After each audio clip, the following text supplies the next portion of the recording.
बोलो।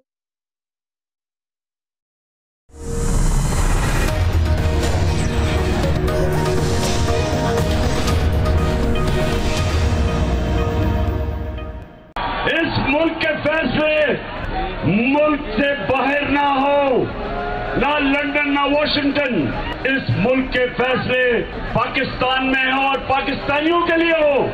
मेरी कौम के लोगों के हकूक, उनकी हिफाजत हो, मेरे लोगों के ऊपर जुल्म ना हो। देहातों में चले जाए, थाना कचहरी पटवारी की सियासत, लोग बेचारे आम लोग ठोकरें खाते फिरते हैं। अपनी बुनियादी जरूरियात हमारा जुल्म का निजाम नहीं देता उनको। 50 साल में सबसे ज्यादा महंगाई इस इम्पोर्टेड चोरों की हुकूमत ने किया है। और इनके सहूलतकार, इनके हैंडलर्स, अगर वो ये समझते हैं कि हम इन चोरों को कबूल कर लेंगे, गौर से सुन लें कि ये कौम हर कुर्बानी देने के लिए तैयार है, चोरों को भी कबूल करेगी।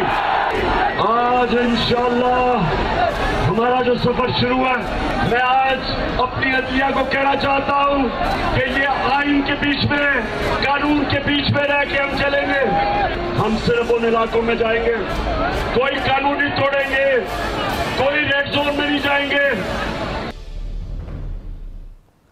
अस्सलामुअलैकुम, आप देख रहे हैं एक्सपर्ट्स और मैं हूं आपके साथ एमन चौधरी। हमारे आज के इस प्रोग्राम का हिस्सा हैं आयाज खान साहब, इम्तियाज गुल साहब, नवीद हुसैन साहब और हमारे साथ हैं इस्माइल कासिम साहब। नाजरीन, कप्तान ने फिर तिबले जंग बजा दिया है, कंटेनर पर चढ़ गए हैं और हकीकी आज़ादी की तहरीक का भी आगाज कर दिया गया है।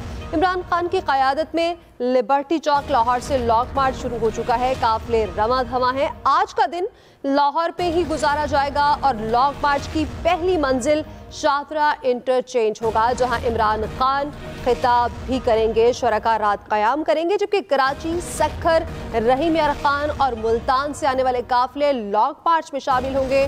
लॉन्ग मार्च का अगला पड़ाव गुजरावाला में होगा, लेकिन यहाँ पीटीआई और इमरान खान की इफ़्फ़त अमली में तब्दीली देखने में आ रही है। वो कहते हैं कि लॉन्ग मार्च का मकसद ना किसी हुकूमत को गिराना है और ना ही कोई भी सियासी फायदा हासिल करना है, बल्कि असल हदफ हकीकी आज़ादी लेना है ताकि अवाम अपने फैसले खुद कर सके। लॉन्ग मार्च के शुरू होते ही वफाकी गवर्नमेंट भी मुतहरिक हो चुकी है। प्रेस कॉन्फ्रेंस का भरपूर सिलसिला जारी है। वज़ीर दाखिला राना सनाउल्लाह रेड जोन को रेड लाइन करार दे रहे हैं और बार बार खबरदार कर रहे हैं कि अगर इस्लामाबाद पर चढ़ाई की कोशिश की गई तो ताकत के जोर पर इसे रोका जाएगा। ये लॉन्ग मार्च शुरू होने से पहले भी उनकी जानिब से कहा गया था और अब भी बार बार ये इंदिया दिया जा रहा है। इसी मुनासबत से हमारे प्रोग्राम का पहला और बड़ा सवाल आज ये है कि हकीकी आज़ादी मार्च लाहौर से शुरू तो हो चुका है, क्या इमरान खान मतलूबा मकासद हासिल कर पाएंगे? हमारे एक्सपर्ट्स हमारे साथ मौजूद हैं, उनकी राय तो लेंगे, लेकिन इस वक्त तालिब फरीदी फील्ड में मौजूद हैं। उनसे जान लेते हैं कि काफिला जो कि इमरान खान की क़यादत में रवां धवां है, वो इस वक्त कहाँ पहुँचा है, क्या सूरत हाल है, कारकुनान का जोशो खरोश क्या है, कौन कौन से रहनुमा मौजूद हैं। जी तालिब फरीदी, बताइएगा। जी बिल्कुल, मैं इस वक्त इछड़े मेन बाजार में जो मरकजी कैंप लगाया गया है यहाँ पे मौजूद हूँ। तकरीबन इमरान खान को लिबर्टी से निकले हुए तकरीबन 3-3.5 घंटे हो चुके हैं। इस वक्त उनका काफिला फिरोजपुर रोड पे कलमा चौक से एंटर तो हो गया है। मजीद यहाँ तक पहुँचने में कम से कम 1 घंटा और लग सकता है, क्योंकि रश बहुत है। बहुत सारे कारकुनान जो हैं, जिसमें फैमिलीज भी हैं, ख्वातीन भी हैं, बच्चे भी हैं, बूढ़े भी हैं, ताजिर भी हैं, रक्षा जो है ड्राइवर्स को भी हमने देखा, ट्रांसपोर्टरों को भी हमने देखा। मुख्तलिफ मकतबा फ़िक्र से ताल्लुक़ रखने वाले बड़ी भरपूर तादाद में लोग यहाँ पे जमा हैं। वो कारोबारी मराकज़ भी बंद हो चुके हैं और जो दफातर थे खुले हुए वो भी बंद हो चुके हैं। तो जो लोग दफ्तरों में गए थे, कॉलेजेस में गए थे, वो भी अब इस जुलूस में, इस रैली में, इस आज़ादी मार्च में शामिल हो गए हैं। यही वजह है कि काफिला तकरीबन 3.5-4 घंटे होने को आया है। जो लिबर्टी से इछरे का रास्ता है वो तकरीबन आप कह लें 2.5 से 3 किलोमीटर का है, तो 4 घंटे होने का आ गया है। अभी तक इमरान खान जो है कलमा चौक से फिरोजपुर रोड पे कज़ाफी स्टेडियम से कुछ पीछे जो है वहाँ पे उनका जो काफिला है वहाँ पे मौजूद है और आहिस्ता आहिस्ता वो यहाँ पे आ रहा है और कारकुनों की बड़ी तादाद जो है वो उसमें इजाफा होता जा रहा है, क्योंकि अब शाम जैसे जैसे होती जा रही है लोगों की तादाद बढ़ती जा रही है और लोग मुख्तलिफ इलाकों से भी यहाँ पे शामिल हो रहे हैं। लेकिन देखने की बात यह है कि सुबह से इस वक्त तक हमने ये देखा है कि ट्रैफिक में कोई खलल नहीं पड़ा है, ट्रैफिक रवां दवा है, बल्कि अनाउंसमेंट की जाती है, कुछ कारकुनों को मुतलक किया गया है कि वो ट्रैफिक को जो है ब्लॉक नहीं होने थे। हमने यहाँ पे ट्रैफिक वार्डन को नहीं देखा, लेकिन कारकुन अपने ही मदद के तहत जो है ट्रैफिक को रवां रखे हुए हैं, क्योंकि इसी रोड से काफिला जो है इमरान खान का आज़ादी मार्च आएगा, उसके बाद यहाँ से वो मुजम चुंगी से, उसके बाद वो दाता साहब जाएगा, दाता साहब से आज़ादी चौक में, और पड़ाव जो होगा वो शादरा में होगा। तो सूरत हाल गहमा गहमी है, लोगों को जिंदा दिलाने, लाहौरियों को मैं कहूँगा एक फिर जो है इंटरटेनमेंट का, मेले का समय है। लोग यहाँ पे अपनी खुशी से लोग आए हैं, अपनी ट्रांसपोर्टरों पे आए हैं, अपने छोटे बच्चों के साथ की बड़ी तादाद यहाँ पर मौजूद है। हमारे रिपोर्टर जो कि इस वक्त फील्ड पे मौजूद हैं वो हमें गाहे बकाहे सूरत हाल से आगाह कर रहे हैं। अपने एक्सपर्ट्स की जानिब आते हैं, उनकी राय लेते हैं कि वो क्या कहते हैं। इम्तियाज गुल साहब, आप क्या कहेंगे? हमने कल भी इस हवाले से बात की, जो मकासद हैं, जिन मकासद के लिए ये लॉन्ग मार्च किया जा रहा है, क्या वो वाकई इमरान खान हासिल कर पाएंगे और वो आखिर हैं क्या? देखिए, बज़ाहिर तो इसका मकसद इंतखाबात की तारीख हासिल करना है, हुकूमत पे दबाव डाल के। लेकिन मेरा ख्याल है अगर इसको हम ज़रा लॉन्ग टर्म पर्सपेक्टिव से देखें तो हमें इस बात पे खुश होना चाहिए कि पाकिस्तान ऐसा मुल्क है कि जहां इस वक्त भी इस हद तक इजहार राय की या इज्तिमा की आज़ादी है और एक सियासी जमात, उसके रहनुमा खुल के ये कह रहे हैं कि हमें हकीकी आज़ादी चाहिए। उस हकीकी आज़ादी से मुराद यही है कि 19वीं सदी का जो हमारा निज़ाम हुकूमतकारी था, जो बरतानवी हुक्मरानों ने छोड़ा था, उससे निजात हासिल करनी है। और बज़ाहिर ये आसान बात लगती है, लेकिन ये चूँकि एक तह दर तह एक ऐसा निज़ाम है जिसमें ले दे के चंद लोग होते हैं जो कौम के फैसले करते हैं, चाहे वो यूनिफॉर्म वाले हैं या बगैर यूनिफॉर्म वाले हैं, उसमें सूबे में हैं या मरकज़ में हैं।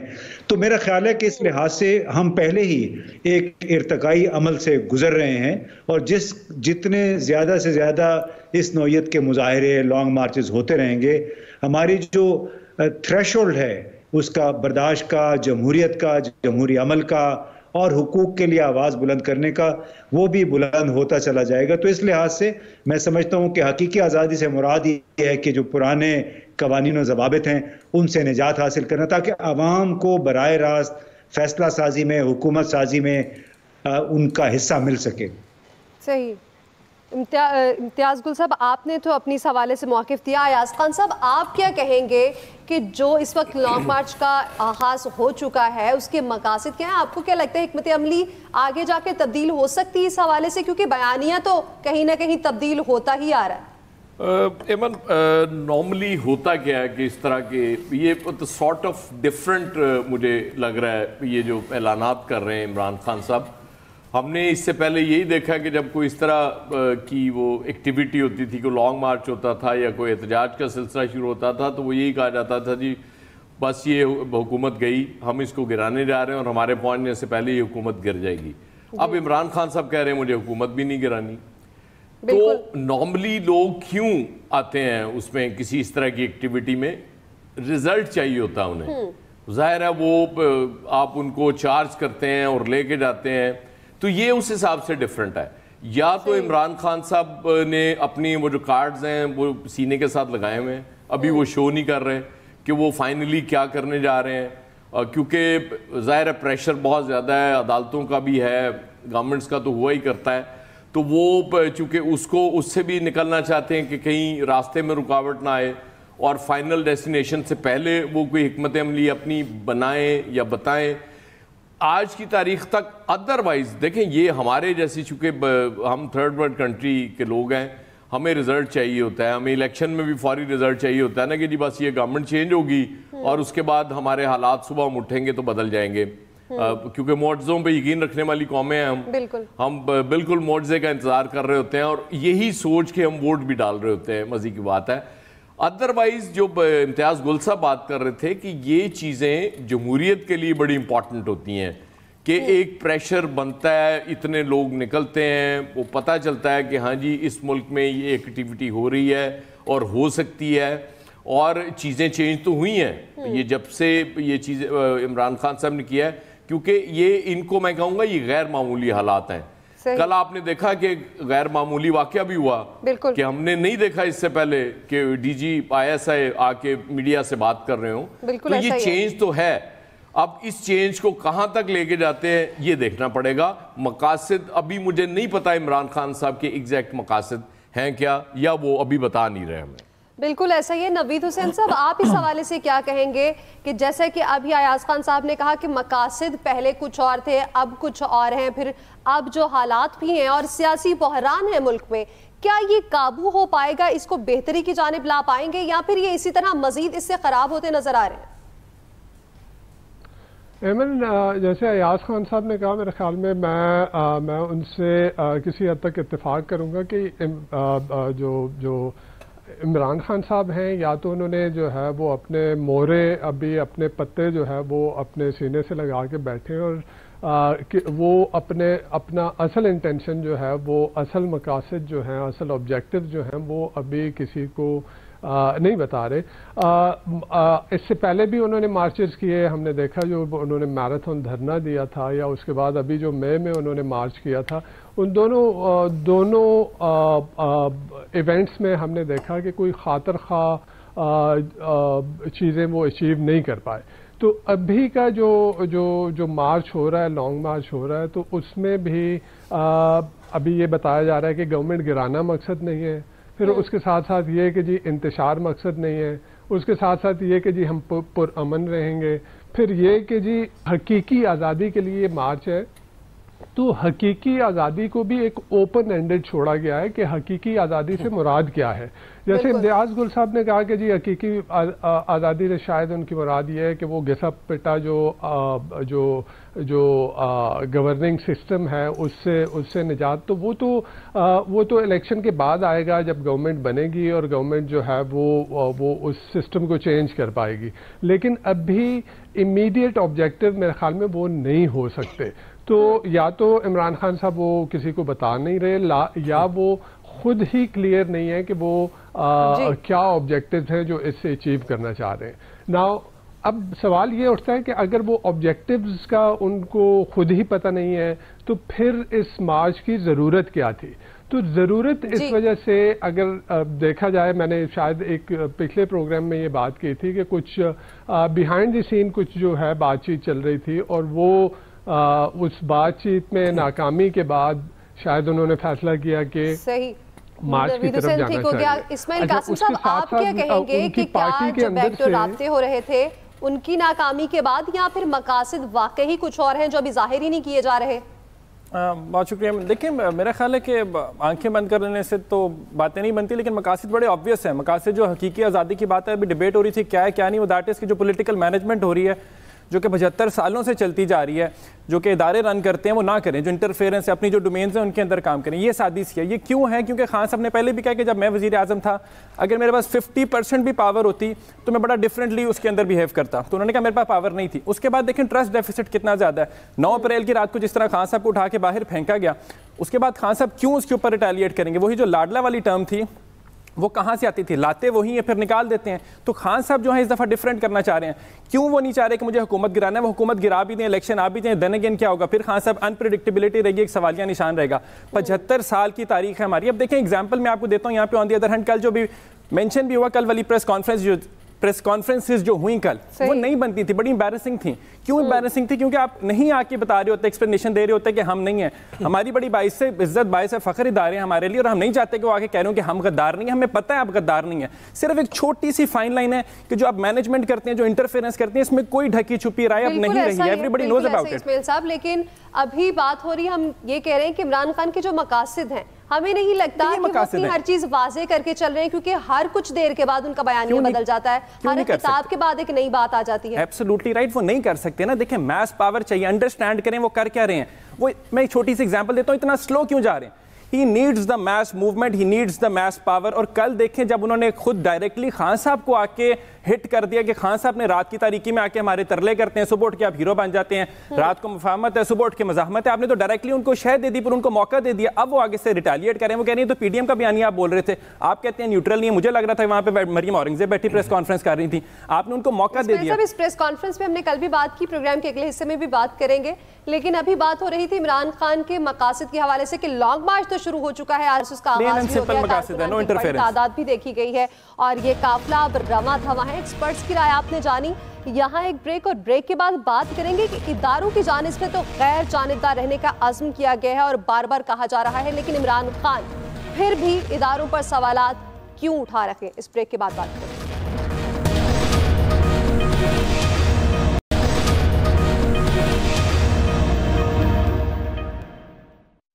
आजम सवाती ने नाम लिया दो लोगों का, ये जो डर्टी हैरी जब से इस्लामाबाद में आया लोगों पर जुल्म कर रहा है, इनको हटाएं, इन दोनों को हटाएं। ये लोग जब आजम सवाती को उन्होंने उठाया, सारी दुनिया के अंदर अखबारों में क्या लिखा गया कि पाकिस्तान के 75 साला सेनेटर को उठाया, उसके ऊपर कस्टोडियल टॉर्चर की, सारी दुनिया के अंदर पाकिस्तान की बेइज्जती हुई, हमारी जमहूरियत का मजाक उड़ा, फौज को बुरा भला कहा गया। ये हरकतें करके इदारे मजबूत नहीं होते, नुकसान पहुंचता है। मैं जो चीजें जानता हूं, मैं अपने मुल्क की खातिर, अपने इदारों की खातिर मैं चुप हूं, मैं बोलता नहीं हूं, क्योंकि मैं अपने मुल्क को नुकसान। बात करेंगे पीटीआई और कप्तान ने कंटेनर्स पर चढ़ते ही इदारों को फिर निशाने पर ले लिया है। लिबर्टी चौक लाहौर में लॉन्ग मार्च से इब्तदाई खिताब करते हुए इमरान खान ने एक बार फिर से इदारों को आड़े हाथों लिया है। फौजी अफसरान की गुज़श्ता रोज़ की प्रेस कॉन्फ्रेंस का भी जवाब दिया और इदारों की गैर जानिबदारी पर सवालात उठा दिए गए। आर्मी चीफ से आजम सवाती पर मुबैना तशद्दुद करने वाले अफसरान को ओहदे से हटाने का भी मुतालबा किया है और वाज़े किया कि बहुत कुछ कह सकता हूँ, लेकिन मुल्क और इदारों की खातिर खामोश हूँ। कभी कोई गैर आईनी मुतालबा नहीं किया है, सिर्फ साफ और शफाफ इलेक्शन चाहता हूँ और चाहता हूँ कि आवाम को फैसला करना दिया जाए। लॉन्ग मार्च के आगाज से पहले पीटीआई रहनुमाओं ने सुप्रीम कोर्ट से शिकवा किया कि अगर अदालत नोटिस ले लेती तो आज अरशद शरीफ जिंदा होता। इसी हवाले से सवाल मेरा ये है, आज इदारों का मुल्की सियासत पर गैर जानिबदारी का अज़्म तो किया गया है, इमरान खान इस हवाले से क्यों सवालात उठा रहे हैं? अयाज खान साहब, आप क्या कहेंगे कि इमरान खान की जानिब से एक तरफ तो फिर से इदारों को तनकीद का निशाना बनाया जा रहा है और फिर आम इंतखाबात का मुतालबा भी किया जा रहा है कि इदारे फौरी से आम इंतखाबात कराएं। नहीं, इसकी बुनियादी वजह ये है कि ये बड़ी दफ़ा ये दावा तो हमने देखा, लेकिन प्रैक्टिकली बड़ा कम इस तरह से हुआ। वो जाहिर है जब एक चलें कहीं से आगाज़ हुआ कि आपने आके सबके सामने लाइव एक मीडिया टॉक में ये कह दिया कि जी हम अब सियासत से हमारा कोई ताल्लुक नहीं है, विच इज़ वेरी गुड।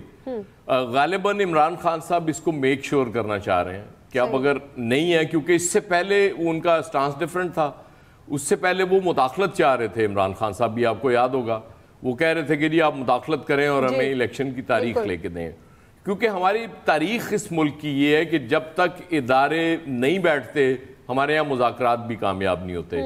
इदारे बैठते हैं उस सियासतदानों को, क्योंकि हमारे सियासतदानों को भी आदत पड़ी हुई है, उनको आपस में बात करके और मामला हल करने की बिल्कुल आदत ही नहीं है शुरू से। उनको पता है कि जब भी आपको याद होगा, मैंने वो 4 दिन पहले भी आपसे ये कहा था कि जब ये नो कॉन्फिडेंस मोशन से पहले PMLN के लोग क्या कह रहे थे कि नो कॉन्फिडेंस मोशन किस सूरत में कामयाब हो सकती, जब तक इस्टेब्लिशमेंट साथ नहीं देगी नहीं हो सकती। तो ये तो ओपन सीक्रेट है इस मुल्क में। तो अगर अब इमरान खान साहब भी ये चाह रहे हैं कि इदारे वाकई सियासत से दूर हो जाएं, तो मेरे ख्याल ये बेहतरीन मौका है इस मुल्क के लिए। अब इमरान खान साहब को भी फिर अपनी लड़ाई सियासतदानों की तरफ ले जानी चाहिए बजाय इदारों से लड़ने के। सियासतदानों से लड़े और ये आपस में बैठ के मामला तय कर लें। बिल्कुल ठीक हो गया। नवीद साहब, आप क्या कहेंगे? इमरान खान की जानिब से वैसे तो पहले भी जारहाना अंदाज अपनाया जाता है और आज कंटेनर पर चढ़ते ही भरपूर जारहाना अंदाज में उनकी जानिब से खिताब किया गया। आप क्या समझते हैं कि अब क्या सूरत हाल बन सकती है? एमन देखिए, मेरा पिछला जवाब जो था शायद वो बीच में कट गई बात बेसिकली इमरान खान साहब को एक बंद गली में धकेला गया। वो अगर मार्च ना करते तो क्या करते, यानी अगर गवर्नमेंट कहीं से कोई रूम देने के लिए तैयार नहीं है, जो अगर बैकडोर जो भी बातचीत हो रही थी और उसकी नाकामी के बाद जो है ये फैसला किया गया, तो इसका मतलब था कि इमरान खान साहब को एक बंद गली में धकेला जा रहा है और उनके पास कोई और ऑप्शन नहीं है सिवाय इसके कि वो लॉन्ग मार्च की तरफ जाएं। अब सवाल यहाँ पे ये आ रहा है कि इमरान खान साहब जो है वो इदारों पे तनकीद क्यों कर रहे हैं। इंटरेस्टिंगली अगर हम देखें, इमरान खान साहब ने हमेशा, इमरान खान साहब की लड़ाई कभी इदारों के साथ नहीं रही। हमेशा उन्होंने ये बात की है कि मेरी लड़ाई जो है वो एक करप्ट टोले के खिलाफ है, जिसका मतलब उनके पॉलिटिकल ओपोनेंट थे। यहाँ पे इदारों की तरफ से DGI को और DGISPR को आके एक प्रेस कॉन्फ्रेंस करनी पड़ी, अपनी चीज़ें क्लियर करनी पड़ी। ये मेरे ख्याल में नहीं होना चाहिए था, दुनिया में कहीं पे भी नहीं होता कि इतने सीनियर लेवल के जो है वो अफसरान आके इस तरह से मीडिया पे बात करें। लेकिन अब उनको क्यों करना पड़ा? शायद जो गवर्नमेंट जो है वो गवर्नमेंट में या तो ये इस्तेदाद नहीं है कि वो इदारों का दिफा कर सके और उनकी तरफ उनके ऊपर जो सवालात उठाए जा रहे हैं उनका जवाब दे सके, या फिर मुझे ये लगता है कि गवर्नमेंट जो है वो बहुत स्मार्ट खेल रही है और वो इमरान खान साहब की तोपों का रुख अपनी तरफ से हटा के जो है वो इदारों की तरफ करना चाह रही है। सही, बिल्कुल। इस हवाले से इम्तियाज कुल साहब, आप क्या कहेंगे? आपकी क्या राय है कि वाकई ऐसा है? देखिए, हमें तो दिलों का हाल तो अल्लाह ही जानता है, लेकिन ये जो तारीखी प्रेस कॉन्फ्रेंस हुई गुज़िश्ता रोज़ 1 घंटे और 38 मिनट पे मुहित, इसमें से 2 बातें बड़ी खुल के सामने आई। एक तो ये था कि अमलन अब तक इमरान खान की जंग PDM के साथ थी, अब साथ में इन्होंने भी अमलन ऐलान जंग कर दिया। और वो इस तरह कि आप लब्बे लुबाब उस प्रेस कॉन्फ्रेंस का ये था कि इमरान खान साहब की पॉलिसियां गलत थी, झूठ और फितना जो है उस तरफ से फैलाया जा रहा है, लिहाजा इदारे इस मामले में खामोश नहीं रह सकते। तो इस तरह PDM के साथ साथ अब हमारे आला तरीन जो मुक़्तदर इदारे हैं वो भी इमरान खान की मुखालफत में शामिल हो गए। नंबर 2, दोनों का PDM और हमारी इस्टेब्लिशमेंट का बयानिया भी अब एक हो गया है और ये पाकिस्तान के लिए मालूम नहीं अफसोस की बात है या खुशकिस्मती की बात है कि जो फितना, फसाद, झूठ, ये तो पहले हम सिर्फ मरियम सफदर से सुना करते थे। ये ख्वाजा साद रफ़ीक, ख्वाजा आसिफ, राना सनाउल्ला, ये लोग बातें करते थे। और अब जब उनका आप देखा आपने कि इनके चेहरों पे टेंशन भी कितनी थी, जनरल बाबर इफ्तिखार के भी, जनरल नदीम रजा के भी, उसके बावजूद वो जो बातें हमें कन्विंस करने की कोशिश कर रहे थे, शायद कौम की अक्सरियत उससे कन्विंस नहीं होगी। और उसकी बुनियादी वजह यह है कि वो उन्होंने खुद को ऐलान कर दिया, ऐलान किया कि अब हम हुकूमत के साथ हैं, हुकूमत PDM की है। और इस तरह के ऐलानात वो माजी में भी कर चुके हैं। लिहाजा अभी एक तरफ इमरान खान है, दूसरी तरफ बाकी तमाम अहम तरीन स्टेक होल्डर्स वो खड़े हो गए हैं। अब इसका नतीजा हमें दुआ करनी चाहिए कि अल्लाह खैर करे, इसका नतीजा पुरअमन अंदाज ही में मिल जाए तो बेहतर है, वरना हालात कोई अच्छे नज़र नहीं आ रहे। सही। इस्माइल साहब, आप क्या कहेंगे? इमरान खान बार बार ये कहते हैं कि कहने को तो बहुत कुछ कह सकता हूँ लेकिन अभी कह नहीं रहा, लेकिन दूसरी जानिब इदारों पर तनकीद भी की जा रही है, तो क्यों, जबकि इदारे कह चुके हैं कि गैर जानिबदार रहेंगे? अब देखिए बगैर जानेदार हो रहे हैं तो इससे अच्छी तो कोई बात नहीं है। अयाज खान साहब ने बिल्कुल सही बात की है, लेकिन जब आपने कल वाली प्रेस कॉन्फ्रेंस वही वाली बातें रिपीट होगी दोबारा से, जब उन्होंने कल किए तो आपने डायरेक्टली इमरान खान को जब पॉइंट किया तो आपने उनको वो एडवांटेज दे दिया, आपने उनको चांस दे दिया, एक लूज बॉल कर दिया। अब खान साहब के पास मौका आ गया, वो तो आगे से कहेंगे कि मैं तो अपना डिफेंस में ये बात कर रहा हूँ। देखिए अंडरस्टैंड करना की ज़रूरत है कि इस्टेब्लिशमेंट एक पर्दे का नाम है, नथिंग मोर देन, एक खौफ का नाम है, राइट। आपने चीज़ें चलानी होती हैं, हर मुल्कों में होती है, इट्स ओके, इसमें कोई गलत चीज़ नहीं है। हमारा इमेज जो नई नस्ल आ रही है उसका पता नहीं अजीब सा बनता जा रहा है कि एस्टैब्लिशमेंट कर क्या रही है, ऐसा कुछ नहीं होता। एक पर्दे का नाम है और वो होना चाहिए, मौजूद होना चाहिए, लेकिन there is a limit to everything. Interference के अंदर ना बहुत ज़्यादा जब आप बढ़ जाते हैं तो फिर प्रॉब्लम होती है, और प्रॉब्लम कब होती है जबकि social, economically, politically, moral fabric including that जब वो खराब होना शुरू हो जाता है तो फिर आप कहते हो यार इंटरफेरेंस हो क्यों रही है, फिर हम चला लेते हैं। आपका अपना जो स्ट्रक्चरल है, पॉलिटिकल स्ट्रक्चर है, वो बहुत ज़्यादा वीक है, हम डिपेंडेंट हैं एस्टैब्लिशमेंट के ऊपर, और हमें बनाया भी इस तरह से गया, हमारी तारीख हमें जो पढ़ाई गई है वो भी इसी तरह से बनाई गई, हमारा माइंड को फ्रेम उस तरह से किया गया है। तो उसके अंदर अब प्रॉब्लम ये हो रही है कि आप जो कैलकुलेशंस कर रहे हैं वो मिस कैलकुलेट हो रही हैं। आप नहीं अंडरस्टैंड कर रहे कि वक्त बदल चुका है, ग्लोबलाइजेशन का ज़माना है, बॉर्डर्स नहीं है, इंफॉर्मेशन की बहुत ज़्यादा भरमार है, आप नहीं रोक सकते चीज़ों को। तो आप लोगों को अंडरस्टैंड करें, कॉन्फिडेंस में लेके आएं, respect is what is needed, खौफ की ज़रूरत नहीं है इस टाइम, ये चीज़ समझाने की बस एक ज़रूरत है। रिस्पेक्ट होगी तो मोहब्बत बहुत ज़्यादा है अवाम के दिलों के अंदर, मेरे दिल में बहुत ज़्यादा है, हम सल्यूट मारते हैं, आज भी मारेंगे, सारी ज़िंदगी मारेंगे, इनके बगैर कुछ नहीं है। और एक चीज़ समझने की ज़रूरत है, खान साहब ने आज भी कहा है कि फौज ताकतवर नहीं होगी तो मुल्क उजड़ जाएगा, वो बार बार कहते हैं। तो अंडरस्टैंड करें कि उनका एंटी एस्टैब्लिशमेंट जो बयानिया है वो ये नहीं कि फौज उड़ा दो, फौज अल्लाह माफ करे हम नहीं कभी भी जा सकते, ये फौज ने हमें बनाया, हम चलाएंगे इन्हें बस, लेकिन अंडरस्टैंड करें कि हमें बेवकूफ़ ना समझे, हमें थोड़ी सी इज्जत दें, हम उससे डबल आपको वापस देंगे। जी बिल्कुल है। कप्तान के खिलाड़ी तो इस वक्त मैदान में काफ़ी जोशो खरोश से उतरे हुए हैं और काफ़ी पुरजोश हैं, एक्सपर्ट्स की राय आपने जानी, लेकिन हमारी क्रिकेट टीम के जो खिलाड़ी हैं उनकी कारकर्दगी कुछ तसल्ली बख्श नहीं है, उस पर बात करेंगे इस ब्रेक के बाद।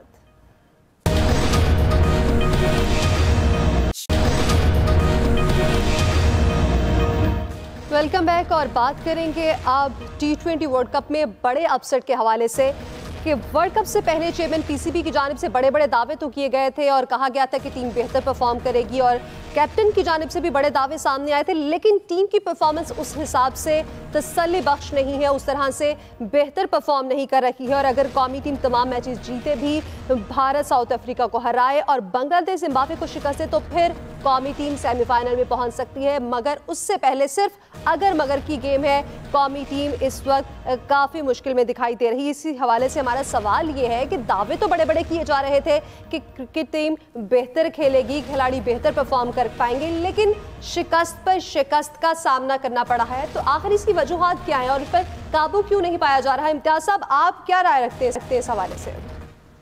देखिए, पहले तो हमें ये सोचना चाहिए कि T20 मार धाड़ की गेम है। पिछले दोनों मैचों में पाकिस्तान की टीम ने आखिरी गेंद तक मैच को पहुंचाया है, और इस बात पे अब तनकीद जो है मैं समझता हूँ ज़रा अनफेयर है। दूसरी बात यह है कि पाकिस्तान के अंदर जो इस वक्त हालात हैं, सियासी तौर पे इतना टॉक्सिक माहौल है, इक्तिसादी हालात अच्छे नहीं हैं, गालम गलोच का माहौल बना हुआ है, ये इसकी एक झलक आपको पाकिस्तान की टीम के अंदर भी मिलती होगी, ड्रेसिंग रूम में इसी की नौयत की बातें होती होंगी। लिहाजा हमें इसको खेल समझ के एंजॉय करना चाहिए, बजाय इसके कि हम इसके बहुत ही इसमें निट पिकिंग करें और एक को तो जब जीत जाएं तो वाह वाह और हार जाएं तो फिर तू शुरू कर देते हैं। जी अयाज साहब, आप क्या राय रखते हैं? आप क्या समझते हैं कि क्यों नाकामियां हो रही हैं, क्यों बेहतर परफॉर्मेंस नहीं हो रही? इमन, इंटरेस्टिंग चीज़ ये है कि हम ऑस्ट्रेलिया में अभी तक कोई T20 जीते ही नहीं है आज तक। फिर पर्थ की विकेट देख के ही हमारे बैट्समैन परेशान हो जाते हैं क्योंकि उसमें बाउंस इतना ज़्यादा होता है। मुझे मुश्किल लग रहा है पाकिस्तान का सेमीफाइनल के लिए क्वालिफाई करना। उसकी वजह ये है कि हमारे अगले दोनों मैचेस पर्थ में हैं, और इंडिया साउथ अफ्रीका भी मुझे साउथ अफ्रीका फेवरेट लग रहा है क्योंकि उनके जो तेज़ बॉलर्स हैं, मुश्किल होगा इंडियन बैट्समैनों को पर्थ की विकेट पे उनको खेलना। तो हमारा वही डंग टपाओ पॉलिसी आज भी जो तनकीद हो रही है, और उसके बाद जो मुतबादल नाम आ रहे हैं वो पुराने क्रिकेटर्स के आ रहे हैं। सही होता ही है कि आप यंगस्टर्स को लाएं, ग्रूम करें, एक दो सीरीज हार भी जाएंगे तो फर्क नहीं पड़ेगा, अल्टीमेटली आप कॉम्बिनेशन बनाने में कामयाब हो जाएंगे। लेकिन रिस्क लेने के लिए हम बहैसियत कौम तैयार नहीं होते, इसी तरह हमारी जो क्रिकेट बोर्ड है वो भी तैयार नहीं है। बिल्कुल ऐसी। नवीद साहब, आप क्या कहेंगे? अगर मगर पर ही हम रह जाएंगे या बेहतर कुछ हो सकता है? मेरे ख्याल में अयाज खान साहब हमें होपफुल रहना चाहिए, हमें उम्मीद का दामन नहीं छोड़ना चाहिए। जो इंडिया के साथ जो हम मैच खेले हैं, तो इंडिया के साथ जो मैच हम हारे हैं, तो मेरे ख्याल में वो उसको बैड लक कहा जा सकता है, क्योंकि वो मैच हारने का नहीं था। हाँ, कल का जो जिम्बाब्वे से हारे हैं, तो वो honestly that was an embarrassing कि आप जिम्बाब्वे से हार गए। लेकिन मेरे ख्याल में एट द सेम टाइम, जैसे मैंने अयाज खान साहब को कहा कि हमें उम्मीद रहना चाहिए। 92 के वर्ल्ड कप में इमरान खान के कॉर्नर टाइगर्स ने जो है वो 5 मैचों में से 1 मैच जो है वो जीता था, और उसके बाद वो वर्ल्ड कप लेके आए। तो मेरे ख्याल में हमें पुरुमीद रहना चाहिए। पुरुमीद रहना चाहिए। इस्माइल साहब, आप पुरुमीद हैं या नहीं? बिल्कुल, उम्मीद तो बनी कि पाकिस्तान की टीम इस तरह ही रही है, मतलब शुरू से लेकर आज तक पाकिस्तान ने इस तरह ही खेले हैं, मतलब 1 मिनट डाउन नेक्स्ट मिनट आप, वो वाला हिसाब है। लेकिन 2-4 चीज़ें टेक्निकल जो कि उनको अंडरस्टैंड करना बड़ी ज़रूरी है। एक तो इंटेंट की बात है, मतलब इंडिया के साथ ये था, देखिए हमने इकट्ठी 2-4 विकेटें गिराई थी। हैदर गया था, उसने जाके पांड्या को उठा दी थी, हिट मारी थी, आउट हो गया था। इफ्तिखार ने 3 छक्के मारे थे अक्षर पटेल को, फिर उसने अगली बॉल पे अगले ओवर में हिट मारा था, आउट हो गया। नोबडी ब्लेम्ड देम, क्यों? क्योंकि इंटेंट शो कर रहे थे। T20 क्रिकेट में intent is what we lack. तो जब ऊपर से रिजवान और बाबर आते हैं, उनके स्ट्राइक रेट जो कि कंपैरेटिवली ज्यादा नहीं है, तो you need bashers in the middle order. Middle order आपका चल ही नहीं रहा। आई थिंक फखर और मलिक को मिस किया जाता है। Malik should have been over there, क्योंकि उसके बगैर हमें प्रॉब्लम रही है। परफॉर्मेंस ऑस्ट्रेलिया में कभी भी मलिक की ऐसे परफॉर्मेंस रही है। I agree to that point, I agree to that point. क्या तब्दीलियां होनी चाहिए थी जो कि बेहतर होती? देखिए, मिडिल ऑर्डर पे तो बहुत तनकीद हो रही थी, नहीं चल रही थी मुसलसल, लेकिन वो हठधर्मी का मुजाहरा किया गया, उसी मिडिल ऑर्डर को खिलाया गया, जिसके रिजल्ट्स हमारे सामने हैं। और ये भी जो 4 फास्ट बॉलर्स वाला आइडिया था, अच्छा इंडिया से हमने क्यों अच्छा मुकाबला कर लिया? वो मेलबर्न पे था हमारा मुकाबला, और मेलबर्न वही ग्राउंड है जहां 92 का वर्ल्ड कप हमने फाइनल जीता था। इससे पहले भी सीरीज में यही मिडिल ऑर्डर था जिसमें नाकामी का सामना करना पड़ा था, लेकिन बदला नहीं जा रहा। वही तो सबसे बड़ा इशू है कि उसमें चेंजेस लानी चाहिए थी उस मिडिल ऑर्डर में, नहीं लाए। फिर बदकिस्मती से फखर भी आपके अनफिट हैं, फखर भी होते तो शायद कुछ और एक ओपनिंग हमारा जो पेयर है उसको चेंज करने की जरूरत है, क्योंकि दोनों स्लो खेलते हैं, दोनों एक दूसरे पे प्रेशर ऐड करते हैं। नबी साहब, आप क्या समझते हैं, मिडिल ऑर्डर चेंज होना चाहिए था या इसी को बेहतर परफॉर्म करना है? मेरे ख्याल में जो भी कैप्टन होता है, वो जो भी टीम सेलेक्ट करता है, वो बहुत कुछ सोच समझ के और बहुत कुछ देखभाल के वो सेलेक्ट कर रहा होता है। हम एज ए स्पेक्टेटर, हम बाहर से बैठे हुए लोग, शायद अगर ये मैच वो एक अच्छे मार्जिन से जीत जाते तो हम इसी 11 को जो है उसकी तारीफें कर रहे होते। तो अनप्रिडिक्टेबल है, पाकिस्तान की टीम अनप्रिडिक्टेबल है। यही इसका खासा रहा है कि जब बिल्कुल सारी उम्मीदें ख़त्म हो जाती हैं तो ये बाउंस बैक करती है। तो मेरे ख्याल में अगेन मैं यही कहूँगा कि हमें पुरुमीद रहना चाहिए कि शायद ये टीम जो है, ये अभी जैसे नजर आ रहा है कि ये they are down and out, but I believe they can bounce back any time because they are so unpredictable. Naveed साहब तो बहुत अल्लाह करे, हम तो मतलब वो इससे बड़ी बात ही नहीं होगी। लेकिन नवीद साहब, ये जो बाहर बैठा स्पेक्टेटर है ना, मैं आपको यकीन करें बताऊं कि जब वो बाहर बैठ के, क्योंकि क्रिकेट ज्यादा अच्छी तरह समझ आ रही होती है, वो जब कहता है ना कि यहाँ ये चेंज आनी चाहिए, जो कप्तान कर लेता है ना उस बॉलर को ले आता है और वो विकेट लेता है हमेशा, यकीन करें वो बड़ा कप्तान। साहब, आप क्या कहेंगे? नवीद साहब तो बहुत पुरुमीद हैं। मैं भी पुरुमीद हूँ, इसलिए कि हम कोई मैथ्यू हेडन से बेहतर क्रिकेट समझने वाले नहीं हैं। वो हमारा बैटिंग कोच है, ज़ाहिर है वो कुछ सोच समझ के बैटर्स को मैदान में भेजते हैं, तो बस ये हमें उस पर छोड़ देना चाहिए, बाकी क्रिकेट को एंजॉय करें। जी जी, ठीक हो। एक्सपर्ट्स की राय आपने जानी। आज के प्रोग्राम से इतना ही। फीडबैक जरूर दीजिएगा। अपना ख्याल रखिएगा। अल्लाह हाफ़िज़।